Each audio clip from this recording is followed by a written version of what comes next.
के बारे में जरूर बात करनी पड़ेगी।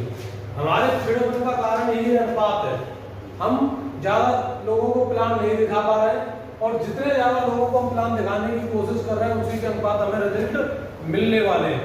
अब हम पूरे महीने कर क्या रहे हैं, कुछ सीमित लोगों को प्लान दिखाते हैं और उस प्लान दिखाने के बाद में उन लोगों के पीछे पूरे महीने तक पड़े रहते हैं। जब हम पूरे महीने 4 लोगों को प्लान दिखाने के बाद 4 ही लोगों के पीछे पड़े रहेंगे तो रिजल्ट हमारे कभी आएंगे। ये बिजनेस नंबर गेम है, अनुपात का है। जितने ज्यादा लोगों को आप प्लान दिखाओगे उतने ही ज्यादा लोग इस बिजनेस में आएंगे। अगर आपको 2 लोग इस बिजनेस में लेके आने तो आप 2 लोगों को प्लान दिखाओ, अगर आपको 100 लोग लेके आने हैं तो और ज्यादा लोगों को प्लान दिखाओ। क्योंकि मैं किताब पढ़ रहा था, उसमें किया गया था कि जब आप 10 लोगों को प्लान दिखाते हैं तो 7 लोग आपके लिए हामी भरते हैं और लगभग 4 लोग आपके साथ, हो सकता है 3 या 4 लोग आपके साथ ज्वाइन कर लें और काम करने वाला व्यक्ति आपको एक ही मिलेगा, काम करने वाला व्यक्ति आपको एक ही मिलेगा। तो इस अनुपात के अनुसार एक नंबर गेम में चलता रहेगा और इसमें आपको देखना चाहिए कि हमें कितने लोग अपनी टीम में जोड़ना है और कितने लोगों को हमें प्लान दिखाना पड़ेगा। अगर आपको 10 लोगों को अपने साथ एक्टिव करना है, 10 लोगों की अच्छी टीम बनानी है तो 100 लोगों को आपको प्लान दिखाना ही पड़ेगा। और 4 लोगों को प्लान दिखाने के बाद पूरे महीने उनके पीछे पड़े रहने से हमारे रिजल्ट परिवर्तित होंगे नहीं। यहाँ मीटिंग में आने के बाद हम कर जा रहे हैं, 2 घंटे की मीटिंग होती है, सर भी आते हैं 2 घंटे 4 घंटे का समय खर्च करके, गाड़ी घोड़े से आते हैं तो पेट्रोल और पैसा भी खर्च होता है, लेकिन रिजल्ट नहीं आ पा रहे। रिजल्ट वही व्यक्ति लेंगे जो हम मीटिंग में आएंगे।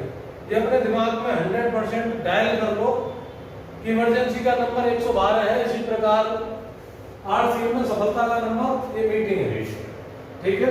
दूसरी चीज आती है कि जब हम इस काम को कर रहे हैं तो हमें रिजल्ट कैसे मिलेंगे।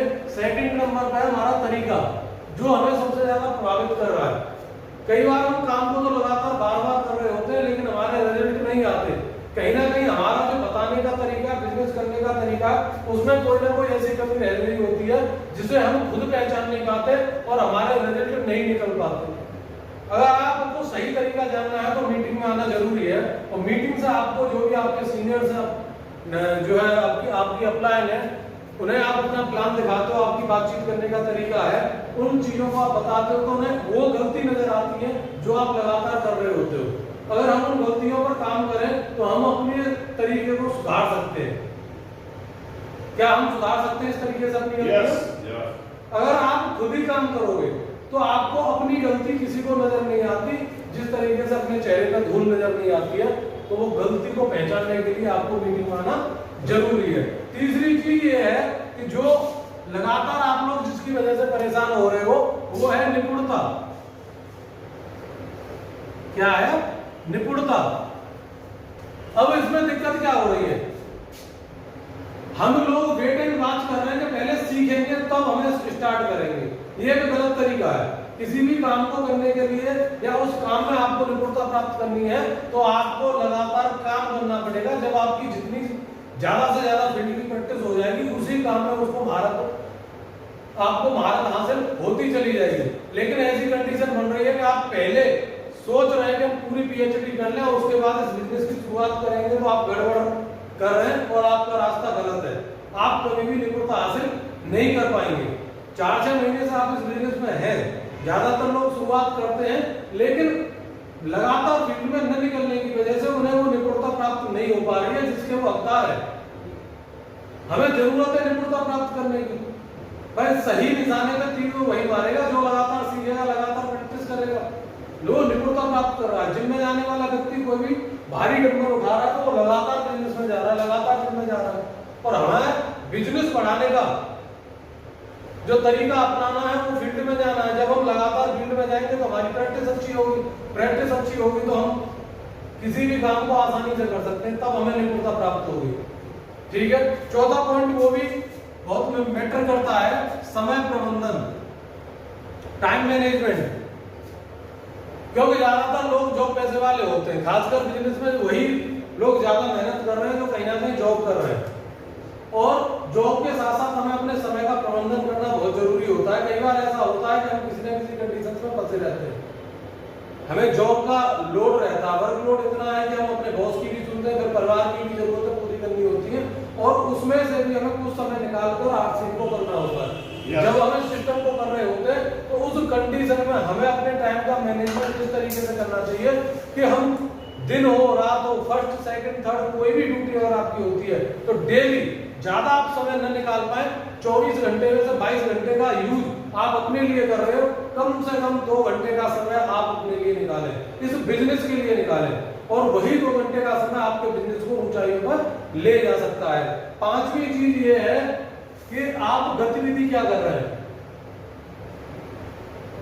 क्या कर रहे हैं, गतिविधि। रिजल्ट तो गतिविधि से आएंगे ना। हम लोग क्या करते हैं, अब जो है फोन पे अपना बातचीत करते रहते हैं, ना टीम से मिलने के लिए जाते हैं, टीम से मिलने के लिए नहीं जाते तो हमारे संबंध नहीं बनते, संबंध नहीं बनते तो हमारे साथ लंबे समय तक जुड़े नहीं रह सकते। जुड़े क्यों नहीं रह सकते कि क्योंकि उन्हें सिस्टम की और बिजनेस की सही जानकारी नहीं मिल पाती। अगर ऐसी कंडीशन में आप घर बैठ के गतिविधि करोगे और फोन पे बातचीत करते रहोगे, उससे आपके संबंध बनने वाले नहीं है। आपको संबंध बनाने तो फील्ड में निकलना पड़ेगा, अपने लीडर्स चुनने पड़ेंगे, उनसे लगातार बातचीत करनी पड़ेगी, और बातचीत के द्वारा ही उनके डाउट क्लियर होंगे, और डाउट क्लियर होंगे तो वो व्यक्ति आपके साथ फील्ड में निकलने के लिए तैयार हो जाएगा। क्योंकि लगातार बातचीत करने के बाद ही विजन क्लियर होता है, और जिस व्यक्ति का विजन क्लियर हो जाएगा उसको कुछ ना कुछ इस बिजनेस में बड़ा प्राप्त करने के लिए रीजन दिखाई देने लगेंगे, वो अपने रीजन को तलाशने लगेगा और एक बड़ा काम आपके साथ कर सकता है। तो आप जो गतिविधि कर रहे हो उनका अपनी कॉपी लो, पेंसिल लो, उन्होंने उस गतिविधि के अंदर से ये चीज हमें सोचने की जरूरत है कि हमें प्रोडक्टिविटी यानी अच्छे रिजल्ट किस तरीके से प्राप्त होंगे।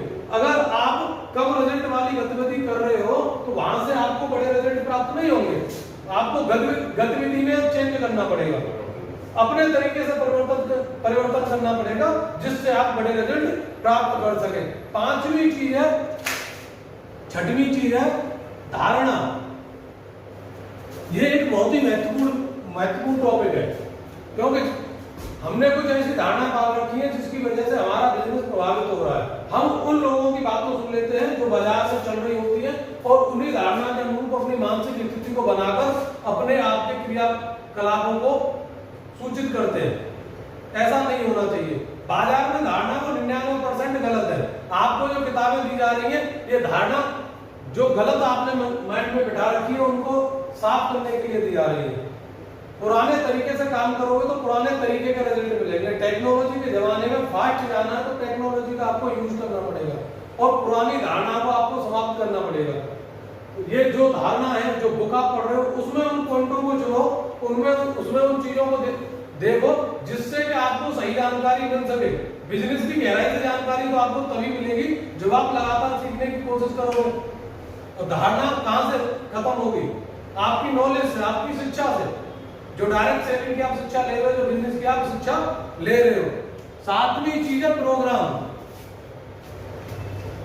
कई बार ऐसा होता है कि हमारे पास जो पास में दुकानदार होते हैं उनके पास से बुक उपलब्ध नहीं हो पाती, लेकिन हमारी कंपनी के बिजनेस के जो प्रोग्राम होते हैं वहां पे कुछ ऐसे लीडर्स आते हैं जो हमसे कम पढ़े लिखे होते हैं, हमारे से कम सूरत अच्छी होती है, तो हम उससे अटैच कर लेते हैं चीजों को। लेकिन प्रोग्राम में हजारों लोग आते हैं, कोई भी एक व्यक्ति जिसकी कनेक्टिविटी आपके साथ अच्छे तरीके से मिलती है, आप उस व्यक्ति की बातों को सुनकर मोटिवेट हो सकते हैं। जो आपने पुरानी धारणा पाल रखी है कि एक अनपढ़ व्यक्ति इस बिजनेस को नहीं कर सकता, उस प्रोग्राम में आके आपकी मान्यता गलत हो सकती है। कुछ ऐसे व्यक्ति हैं जो दूर दराज के इलाकों से आते हैं, रूरल इलाकों से आते हैं, आपको लगता है कि गांव का व्यक्ति तो इस काम को कर ही नहीं सकता, तो आप प्रोग्राम में आना चाहिए। आपको पता चल जाएगा किस तरीके से गांव के व्यक्ति इस बिजनेस को कर रहे हैं और एक अच्छा काम कर पा रहे हैं। आठवीं चीज ये है सीनियर और जूनियर। ये दो चीजें बड़ा फर्क पैदा कर रही है। इनका हमारे माइंड पर अट्रैक्शन बहुत ज्यादा रहता है, क्योंकि ज्यादातर हम डिपार्टमेंट में किसी न किसी में प्राइवेट या गवर्नमेंट में बात कर रहे हैं, वहां पे हमें ऐसी परिभाषा देखने के लिए मिलती है जहां पर हम सीनियर और जूनियर्स का मैनेजमेंट रखना पड़ता है। सीनियर की बात सुननी पड़ती है और जूनियर को बात सुनानी पड़ती है। लेकिन ये बिजनेस ऐसा नहीं है, यहाँ पे टीम का मैनेजमेंट है।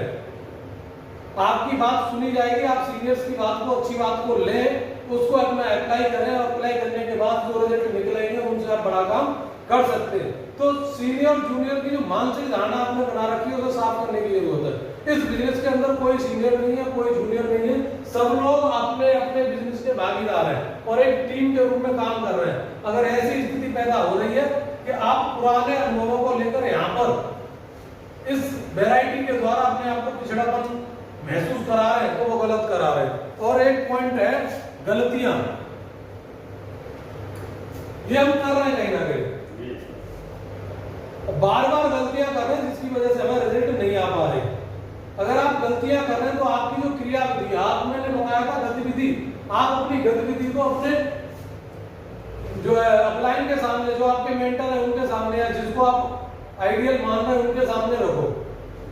अपनी गतिविधि को बताकर अपनी गलतियों को आप सुधार सकते हो। अगर हम तरीका गलत अपना रहे हैं तो भी आप कुछ ना कुछ कर रहे हैं, और उसको हम जाने कैसे? कई बार तो हमें अपनी गलतियां पता ही नहीं चलती। पता नहीं चलेंगी तो हम उनका काम कैसे कर पाएंगे? काम कैसे करेंगे? करमवीर मास्टर जी वहां से आएंगे, बोलू सर वहां से आएंगे, हम उन्हें अपनी एक्टिविटी बता सकते हैं और हमें खुद बतानी होगी। ऐसा नहीं है कि वो न पूछे, उनके काफी बड़ी टीम होती है और वो बहुत सारी समस्याओं को नहीं नजर रख पाते, लेकिन हमें अपनी समस्याएं उन्हें खुद बतानी होगी जिससे कि हम अपने सही तरीके से रिजल्ट ले सकें। यस। अब आप अपनी गतिविधियों को नहीं बता पाएंगे तो वो आपकी गलतियां सुधारने में मदद भी नहीं कर पाएंगे। ठीक है, तो ये कुछ पॉइंट मैंने नोट किए थे जिनके बारे में आपने जानकारी ली है। आप लगातार इन चीजों पर प्रयास कर सकते हो, लगातार सीखने की कोशिश करें।